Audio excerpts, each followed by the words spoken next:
नमस्कार दोस्तों, स्वागत है आपका वाईफाई नॉलेज वर्ल्ड में। दोस्तों, आप ये वीडियो देख रहे हैं तो निश्चित ही आप ITI इलेक्ट्रीशियन ट्रेड से ITI करना चाहते होंगे या करने के बारे में सोच रहे होंगे। लेकिन दोस्तों, आपके माइंड में बहुत सारे कन्फ्यूजन आते होंगे, जैसे कि ये ट्रेड कैसा है, इसमें क्या क्या पढ़ाया जाता है, इसमें गवर्नमेंट जॉब कितनी आती हैं, गवर्नमेंट और प्राइवेट सेक्टर में क्या जॉब स्कोप है, ये ट्रेड आज के समय में लेना चाहिए या नहीं लेना चाहिए। इस तरीके के बहुत सारे ऐसे इंपॉर्टेंट प्रश्न आपके माइंड में आ रहे होंगे। और दोस्तों, बिल्कुल आपके माइंड में आना भी चाहिए, क्योंकि कोई भी कोर्स करने से पहले ज़रूर उसके बारे में पूरी जानकारी जान लेना चाहिए, नहीं तो कोर्स करने के बाद में जॉब की प्रॉब्लम होने लगती है। तो दोस्तों, आज की इस वीडियो में हम ITI इलेक्ट्रीशियन ट्रेड के बारे में पूरी जानकारी आपको हम बताएंगे। एक एक बातों को बताने वाले हैं, जिससे आपके माइंड में इस तरीके का कोई भी कन्फ्यूजन होगा वो निश्चित ही दूर हो जाएगा। तो दोस्तों, आज इस वीडियो में हम लोग क्या क्या सीखने वाले हैं उसको मैं बता देता हूं। कुछ में इम्पॉर्टेंट जो बातें हैं उनको मैं कवर करने वाला हूं। पहले मैं ये बताऊंगा कि इलेक्ट्रीशियन कोर्स है क्या, दूसरा ये बताएंगे कि इसमें क्या क्या पढ़ाया जाता है, और तीसरा इसमें कौन कौन से विभाग में सरकारी नौकरी आती है और प्राइवेट जॉब में क्या स्कोप है।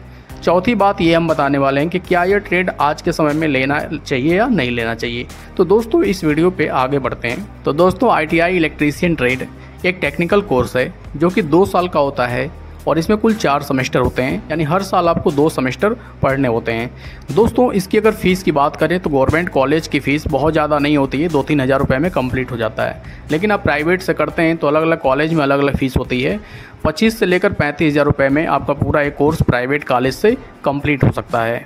आगे दोस्तों, इसमें बात करते हैं कि ITI इलेक्ट्रीशियन करने के लिए आपकी एज कितना होना चाहिए। तो ITI इलेक्ट्रीशियन करने के लिए आपकी एज 18 से लेकर 28 साल के बीच होनी चाहिए। अगर इतना एज आपके हैं तो आप इस ट्रेड को कर सकते हैं। अब आगे बढ़ते हैं दोस्तों कि इसमें क्या क्या पढ़ाया जाता है।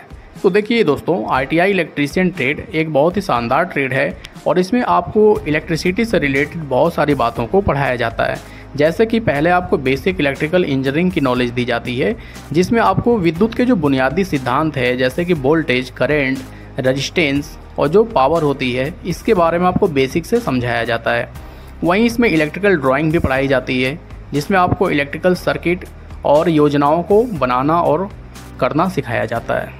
तीसरा, इसमें आपको जो नॉलेज दिया जाता है वो इलेक्ट्रिकल उपकरण जो होते हैं, इलेक्ट्रिकल इक्विपमेंट जो होते हैं, उनका रख रखाव और मरम्मत के बारे में समझाया जाता है। जैसे कि जो ट्रांसफार्मर होते हैं, मोटर्स होता है, जनरेटर होता है, इसके उपकरणों को कैसे हम लोग रख रखाव कर सकते हैं, इनका मरम्मत कैसे करते हैं, इसके बारे में आपको बहुत ही बेसिक नॉलेज दी जाती है, और अच्छे से समझाया भी जाता है और प्रैक्टिकल भी कराया जाता है।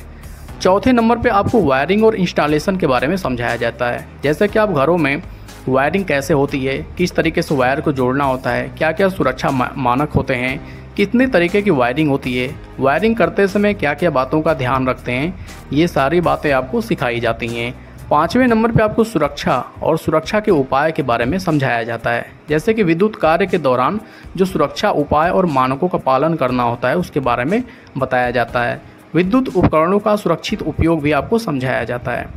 अगले नंबर पे आपको बैटरी और बैटरी चार्जर के बारे में बताया जाता है। बैटरी के प्रकार कितने होते हैं, बैटरी का रख रखाव, बैटरी को किस तरीके से चार्ज कर सकते हैं, बैटरी को चार्ज करने की कौन कौन सी टेक्निक होती हैं, इनके बारे में पढ़ाया जाता है।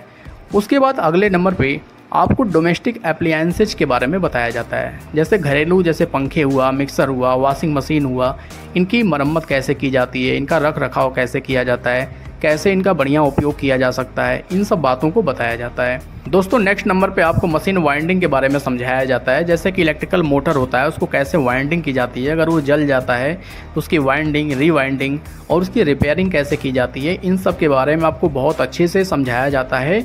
50% थियरी और 50% प्रैक्टिकल नॉलेज दिया जाता है।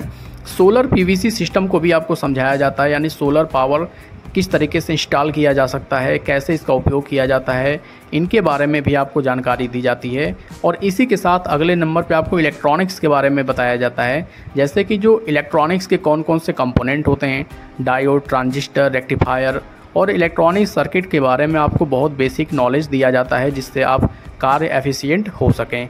इसके बाद दोस्तों, आपको प्रैक्टिकल ट्रेनिंग भी दी जाती है। बहुत सारी मशीनों के साथ आपको प्रैक्टिकल भी कराया जाता है, जैसे आप अच्छे से उनके बारे में समझ पाएँ। तो दोस्तों, आपने देखा कि आपको कितना अच्छे तरीके से इलेक्ट्रिकल के हर एक पहलू के बारे में बहुत शानदार तरीके से आपको समझाया जाता है, अच्छे से नॉलेज दिया जाता है, ताकि आप इलेक्ट्रिकल से रिलेटेड किसी भी तरीके के कार्य को, किसी भी तरीके के फॉल्ट को, किसी भी तरीके की प्रॉब्लम को आप सही कर पाएँ। अब दोस्तों अगले नंबर पे हम लोग ये देखने वाले हैं कि कौन कौन से विभाग में सरकारी नौकरी आती है। तो दोस्तों इलेक्ट्रीशियन एक बहुत ही इंपॉर्टेंट ब्रांच है, क्योंकि आप जानते हैं कि ये एक एवरग्रीन ब्रांच है, एवरग्रीन ट्रेड है। इसमें हमेशा सरकारी वैकेंसी आती रहती है, जैसे कि इलेक्ट्रिकल डिपार्टमेंट में बहुत सारी इसकी वैकेंसी आती रहती है। जितने भी राज्य के इलेक्ट्रिसिटी बोर्ड होते हैं उनमें टाइम टू टाइम इनकी वैकेंसी आती रहती है। सीटों की संख्या भी 1000, 2000, 5000 तक आती रहती है, जो कि एक सुनहरी अपॉर्चुनिटी है इलेक्ट्रीशियन ITI ट्रेड वालों के लिए। इसके साथ ही दोस्तों रेलवे में टेक्नीशियन की जो वैकेंसी आती है ITI लेवल की, उसमें बहुत अच्छी सीट आती है। और ITI के लिए रेलवे सबसे बेस्ट है, क्योंकि इसमें बहुत अच्छी जॉब की अपॉर्चुनिटी होती है। और दोस्तों इलेक्ट्रीशियन ट्रेड की जो डिमांड है वो रेलवे में सबसे ज़्यादा बड़ी है, क्योंकि पूरा रेलवे इलेक्ट्रिफिकेशन हो चुका है। अब दोस्तों आप खुद सोच सकते हैं कि जब पूरा रेलवे इलेक्ट्रिसिटी पे डिपेंड है, तो सबसे ज़्यादा सीट भी आएंगी जो टेक्नीशियन की, वो इलेक्ट्रीशियन के लिए ही आएंगी। तो बहुत सुनहरा मौका है। इसके साथ दोस्तों डिफेंस में भी बहुत ज़्यादा सीट आ रही हैं।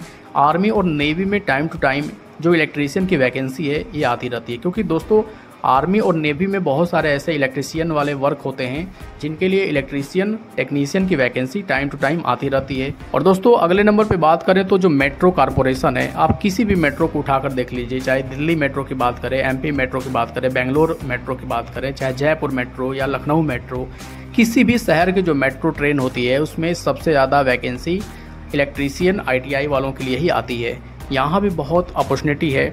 इसके अलावा दोस्तों बहुत सारी जो पब्लिक सेक्टर अंडरटेकिंग कंपनी है, जो PSU होती हैं, जैसे कि ONGC है, गिल है, सेल है, BPCL है, HPCL है, यहाँ भी टाइम टू टाइम वैकेंसी आती रहती है। बहुत अच्छी अपॉर्चुनिटी है। तो ये हम कह सकते हैं कि इलेक्ट्रीशियन एक अच्छी ब्रांच है और इसकी अपॉर्चुनिटी बहुत ज़्यादा है। सरकारी विभागों में इनकी अच्छी खासी सीट आती रहती है, टाइम टू टाइम वैकेंसी आती ही रहती है और इनकी फ़र्दर डिमांड बढ़ने ही वाली है। तो दोस्तों अच्छी ब्रांच है।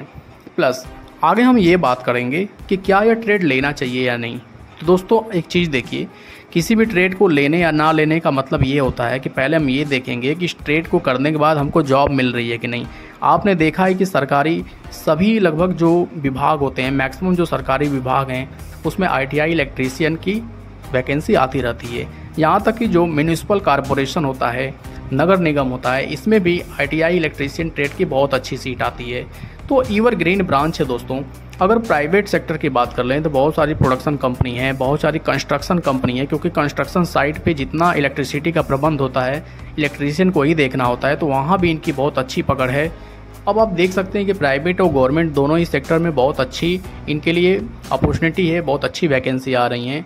तो निश्चित ही एक अच्छी ब्रांच है। तो दोस्तों भविष्य में भी देखिए इनका बहुत ज़्यादा डिमांड बढ़ने वाला है और ITI इलेक्ट्रीशियन एक अच्छी ब्रांच है, इसको ले लेना चाहिए। बिल्कुल निसंदेह इस ब्रांच को आप ले सकते हैं, इस ट्रेड को आप ले सकते हैं। अच्छा ट्रेड है, हमेशा इसमें जॉब के अपॉर्चुनिटी बनी रहेगी। बिल्कुल आप इस ट्रेड को ले सकते हैं। तो दोस्तों इस चैनल पे हम ITI से रिलेटेड और भी मेडिकल पैरामेडिकल कोर्स से रिलेटेड बहुत सारी वीडियो लाते रहते हैं। आप इन सब वीडियो को भी अपने प्रियजनों में शेयर करिए, इन सब वीडियो को भी विजिट करिए। यहाँ पे आपको सीखने के लिए बहुत कुछ मिलेगा दोस्तों, बहुत सारे ऑप्शन आपको देखने को मिल जाएंगे। तो अपना इतना कीमती समय हमें देने के लिए हृदय की गहराइयों से आपका बहुत बहुत धन्यवाद।